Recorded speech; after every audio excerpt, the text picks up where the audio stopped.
Every once in a while, you would think that the dogs found something and everybody would get quiet. I just looked off to the right, and under a beam, I saw this enormous swatch of red. And I was like, oh my God, we got a lady underneath this beam. When we started digging, then came out a white stripe. And go, oh my God, it's a flag. It wound up being the flag that was flying on the World Trade Center as it came down. Maybe those people got into the flag. Maybe their DNA is throughout that fabric. And that's what makes that flag special. As I was sitting home watching the Winter Olympics open in Salt Lake City, the flag got carried into the Olympics, and all of a sudden, the whole stadium, and I guess the whole world, went silent. And I looked there and I said, that's my flag. And I was proud to be an American.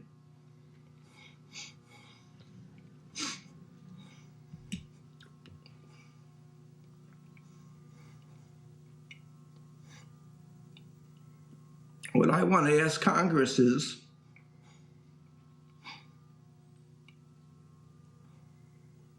why are they leaving us like this?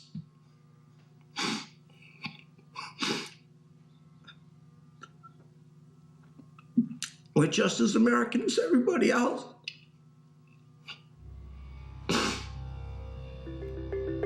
The heroes, the firemen, the police, the military folks, the volunteers, the sanitation workers, all the people who were trying to get Lower Manhattan back up and running are on their own there.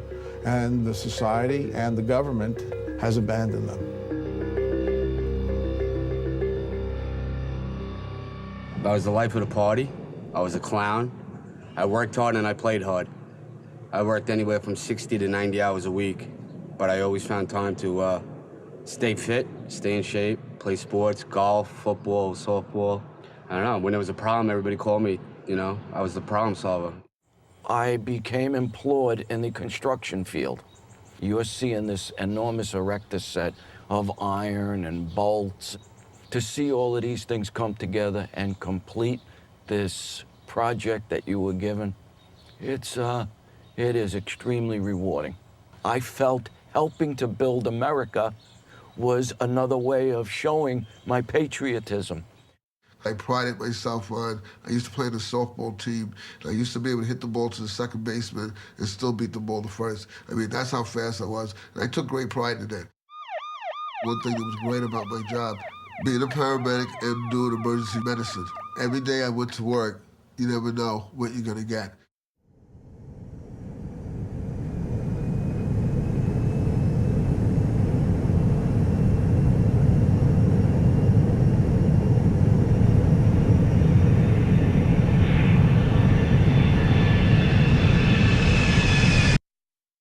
When the first tower hit, they said a plane hit.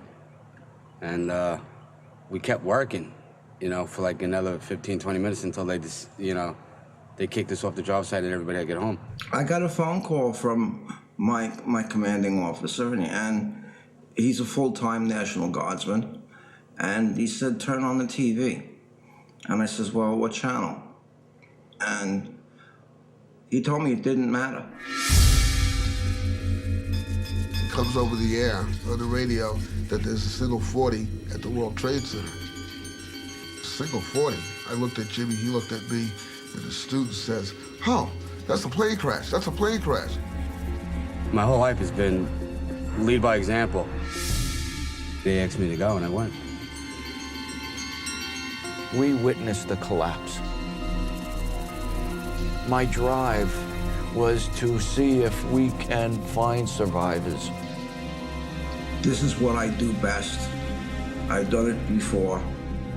I figured that I'd be ready for it. When we arrived, it was total chaos. There's a woman coming out of the second tower, still standing. She comes outside and she collapsed right in front of the tower. And she's crying and she's bleeding. So I go over to her and I looked at her and I said, look at me, look at me, look at me. You're gonna make it, you're gonna be all right, you're gonna make it. And no sooner than I said that, I heard the rumble again. It was the second tower coming down on us as we were standing there. So I grabbed her and we ran, and right across the street from the train center is the Hilton Millennium. And as we dove into the Hilton Millennium, we got buried in the hotel. And all the debris and everything came right in with us. Total darkness, debris falling. You couldn't see an inch in front of you. Someone took a big bucket of dirt and just dumped it down your throat. And I knew I was dead. I knew I was dead. As soon as you came onto that site, the smell, the sounds of the fighter jets flying overhead, it all played such a vital part in what compelled you to stay there. We were there looking for survivors. We were there because that's what our heart told us. And there were no survivors. I was backing in some trucks, and they had a piece of steel on the ground, maybe 60 feet, 80 feet long. You know, it was long. Those pieces of steel were big. Now, I would back that truck in far enough with a machine to take that steel and put it in the truck. So as I'm stopping that truck driver doesn't see me. That piece of steel's falling. I don't want to get hit by the truck. I jump out of the way. The piece of steel catches my foot. It was roughly estimated at about 8,000 pounds. I took my shoe off. The guy next to me fainted. I took a belt off of him. I made a tourniquet. And the bottom of my foot from the crush split my foot open where it was compound fractures. You know, thinking about this is hard. I barely make it to the doctor's office. I walk in, I go to sit down. She says, don't even bother to sit down. They're giving me some medicine. I start to feel a little better. So then they said, we're going to give you some more medicine. Won't you stay here? I want you to sleep so we can keep an eye on you. I said, okay, no problem. Because as a matter of fact, I still had my uniform on. And all of a sudden, I woke up. I couldn't breathe. In my entire life, I have never witnessed nor ever heard of green smoke. I witnessed this in many different occasions. It was a green toxic soup. And now you have the fire department towel ladders pouring water down on it, trying to suppress the smoke. And all it's doing is basically like searing a hamburger on the grill. It just makes the steam that more intense. You know, within a few days, you need to get control of a site. So I'll grant Bedlam for the first couple days. We understand that, but within a few days, you have to start taking care of the living. And that's what really did not happen at Ground Zero. So you had some people with proper respiratory protection, but many people did not have proper respiratory protection. Many people wore it for a while and then took it off because the work was hot and hard and nobody was there enforcing it. And you had the Environmental Protection Agency almost immediately coming out and saying, we're not finding problems, it's okay, the air is safe. Christy Todd Whitman, the head of EPA, went on national television and told the newspapers also that the air was safe to breathe within 3 days of the towers coming down. And she said that was as a result of EPA's taking tests and determining that the air was safe to breathe. And that was a total fabrication. It was a lie. There's a lot of pressure to give the impression that everything is back to normal 3 days, 5 days, 7 days after the World Trade Towers came down. It was documented that the White House ordered EPA to tell these lies, to downplay the seriousness of the environmental hazards. There were interviews that we had with the public relations people at EPA and emails from White House personnel to them, instructing them to change press releases and what to say. So this was coming right out of the White House. It was the White House Council on Environmental Quality that did this while Ground Zero was still smoking, and I mean really smoking. They reopened the stock exchange and encouraged people to come back to work. You had all kinds of people coming back into the Ground Zero area, believing that it was safe. And this belief affected the workers at Ground Zero themselves. It's not that bad. It can't be that bad. If they're letting kids come back, if they're reopening schools, how bad can it really be? I want to get this job done as fast as I can. The agencies didn't hand out masks until Friday the 14th. And actually, when they started handing out the HEPA masks with the little purple canisters on them, it would be very hard to breathe after 2 or 3 hours because the canisters would get full of particulate matter and you'd have to change them out. So one can only think, what were you actually breathing in when you had the paper mask for the previous couple days? A lot of things were just pulverized by the force of the towers crumbling. The dust went everywhere. It blackened Lower Manhattan. What did it contain?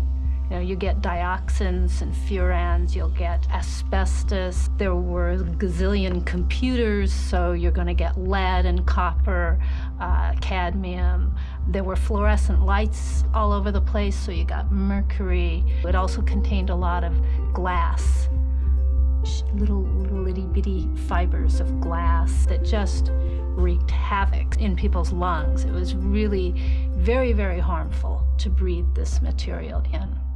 Most of these toxic chemicals don't even have a safe threshold level. There is no safe level of exposure. Well, now we know.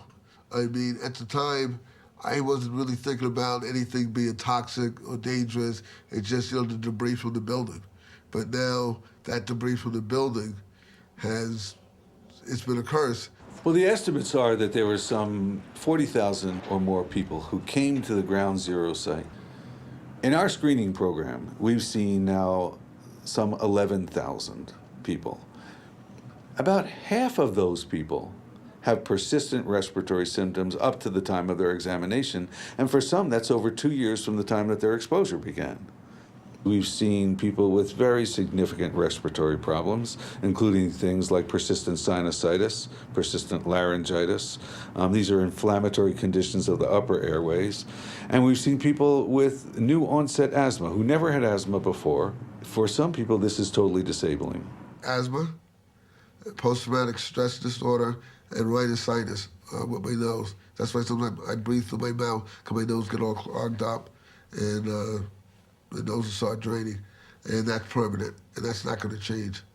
And right now I take, actually I was on 2 medicines before 9/11, so right now I'm on 12 different medicines. One more? If you were at the World Trade Center, and I don't care what capacity you were there at, you developed a cough. Okay, and cough? Okay, and one more. I developed this cough within a few days, if that long, because of the amount of hours that I put in at this site. Let's see. Are you taking anything for congestion today? As time elapsed and I started getting these lung infections, I started seeing that, I suffered something down here that's got to be addressed. There's 3 more prescriptions here. Yeah, I see that. So, 3 more prescriptions that have to be filled. That's 22 different medications now. I don't know. That worries me. Worries you. I don't know how they all interact with one another. I expressed to her today that I'm not crazy about taking medication, especially in the quantity I'm taking it in. So she understood, but still, what are you gonna do? If you got these symptoms, you gotta take medication to cover it. I'm continuing to work because I am not gonna let myself lose time from work. I have to work. I got 3 kids on child support. Here I'm supposed to be made of an indestructible substance. I've got to perform in a job task that the average person doesn't even want to think of holding. The coughing got so bad, by 10 o'clock that night, I got taken to a triage station with a couple of my guys. There was traces of blood in the sputum, and the sputum was this gray-black stuff, and I don't think anybody that chain smokes 6 packs of cigarettes a day had anything like that ever come out of their mouth when they coughed. You gotta understand, I've had 5 or 6 surgeries since getting out of the hospital on top of all the surgeries I had. So when I got to my next surgery, I failed another breathing test. Let's have you take some deep breaths with your mouth wide open. And then I failed another one. Then my last surgery last year, I failed a breathing test. You have to take a pre-surgical physical before you have surgery. And I said, there's something wrong there. I couldn't blow the ball. You know, the machine, you blow the ball up. And I was like, how can I not? You know, you look at it, it's like this, a 4-year-old can do this. You know, and if I expand, I got a pretty big chest where I feel like my lungs are full of, and I was like, how can I not do this? You cannot spin away how many people are sick. It's not 30 people or 50 people or 100 people or 200 people. We're talking about thousands of people who are sick because of this. I was always hoping that, you know, this cough would go away or it would dissipate, and it didn't. I mean, I'm not a big man, and people are always amazed at how much I can lift carrying these patients. And it was really becoming hard. Couldn't do it anymore. And I continued to work with lung infections, succumbing to pneumonia. I kept going and going and going. My psychological finally said, this guy can't take no more. I've always been a worker, a hard worker. So I didn't know I'd be here. But post-traumatic took its toll. My feet took their toll. My breathing took their toll. I applied for the September 11th fund twice, denied twice. That's so hard to... Due to the time frame of my injury, I didn't qualify. Although my injuries were life-threatening, which they were, and catastrophic, which they were, I did not qualify because of the time frame. So after 96 hours, they deemed it not a terrorist act anymore, and I didn't qualify. I had a letter of commendation from the president. I had a letter from the governor. I had a letter from Congress, and I received a flag from Congress. And when I got my reply from Victims' Compensation, it basically told me, although September 11th was a terrible thing, we can't prove you're there. And it's like, are you out of your mind? If they lost their job, then they also lost their health coverage, so they couldn't even go through their normal HMO that they had had when they were on the job to get health coverage. So it was a double whammy. To me, people like John Field and John Sforazo have really become heroes twice, because in their own pain, in their own grief, in their own distress over their loss of health, they're still fighting. They're not just fighting for themselves, they're fighting for everyone. They're not just fighting for the workers at Ground Zero, they're supportive of the people in the community that are still fighting for a cleanup of the dust. And our country still doesn't care about them. Our country still won't do right by them. And I think that's a sin and a shame.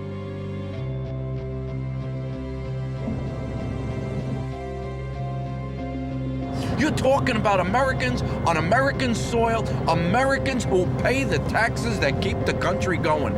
Take care of the people who take care of you. End the story. We're losing our health. We're losing everything we ever owned. Guys are getting divorced. Guys are going into drug rehab. There's something wrong with that. And that's why we keep going to Washington. And that's why we keep advocating.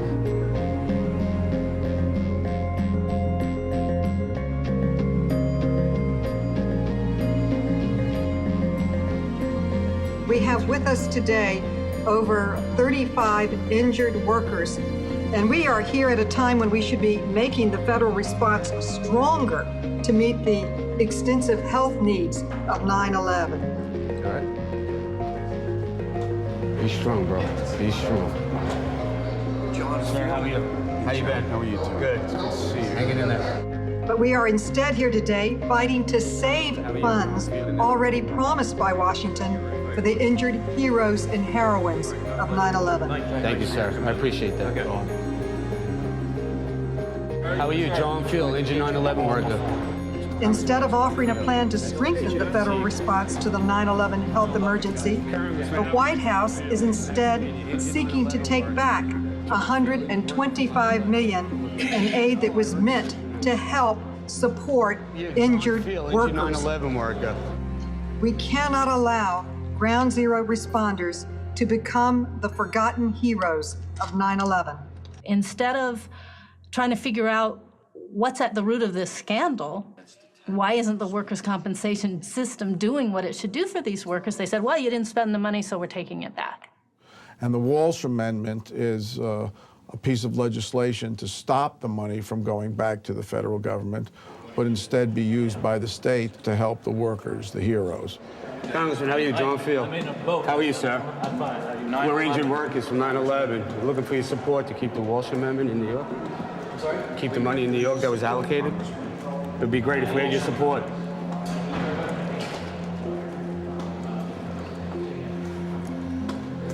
So we'll talk later. And how are you, John Field, injured 9/11 worker? All of these guys are here, injured 9/11 workers. Are you really? We're looking for support for the Walsh Amendment. This is why, like I said before, you know, because John and I discussed it. Oh, guys, come on, what are you doing? John! Relax, John, relax. I am. What's the matter? What's the matter? Say it. What's the matter? No, not leave you alone. Talk to me. What? Come here. Come on, man. See you. Congressman Maloney. Tina's here. Great. Oh, my buddies. She explained that the money has now been spent, and so now we have to designate it as emergency money in order to get it in the conference. That's the only way we can get it restored. How many more people like Tim Keller have to die before it's, you know, it's an emergency, you know? Bunch of... I'm gonna put my good foot in someone's ass and then play hacky sack with their colon, man. I'm pissed. Now let's see where their hearts are. Let's see how they perform for us. Because one thing I can tell you, I am going to wind up with a list of those who voted in favor and those who voted against the mandatory, necessary needs of the people who gave all they could. And I will let the public know how these politicians that supposedly represent us, how they performed and how they feel about their fellow Americans in their hour of need. This is the United States. I mean, ever since we grown up, we said the Pledge of Allegiance. We always loved the flag. And it shouldn't be a Democratic Republican thing where I'll give you this for that. I mean, for once they should leave their political considerations at the door and go in there and vote as Americans and, God damn it, do the right thing.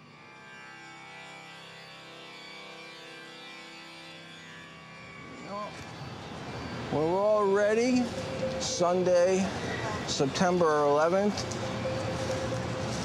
2005. Well, I've only been to Ground Zero twice since I've been hurt. And I don't do too good in the city now. Just, you know.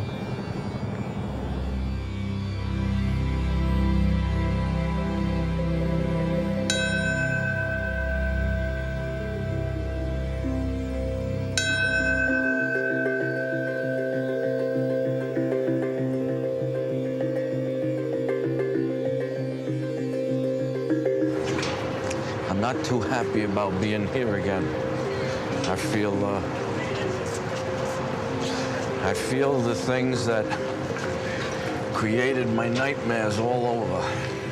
Margaret L. Benson. Dominic J. Arati. It's hard enough for me to go there and, you know that that location has altered my life dramatically. Most people don't understand that unless you've actually been in that position. Joseph DiPilato, Douglas Frank DiStefano, and my beautiful baby brother, Stephen Jeffrey Cangelosi, and my brother, firefighter John Patrick Tierney. We miss you, Johnny. John F. Kennedy said, ask not what your country can do for you, ask what you can do for your country. And myself, my partner, and a lot of other people who were rescue workers down there on 9/11, we did for our country. And now we're just asking for a little help. It's just unbelievable that you have to fight at all. Why should we have to fight for a workers' compensation system that works? Why should we have to fight for proper testing and cleanup? Why should we have to fight for medical monitoring? Why should we have to fight for medical care for the people that don't have another way to get medical care? Why should we have to fight for any of these things? Why do we pay our taxes if our government can't respond in the aftermath of a disaster of this proportion? We took one on the chin, you know, but we bounced back. We're resilient as a country, and we move forward. But sometimes we move forward and we forget what we're leaving behind.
Funding provided by the Ford Foundation, with additional support from the Sierra Club Foundation.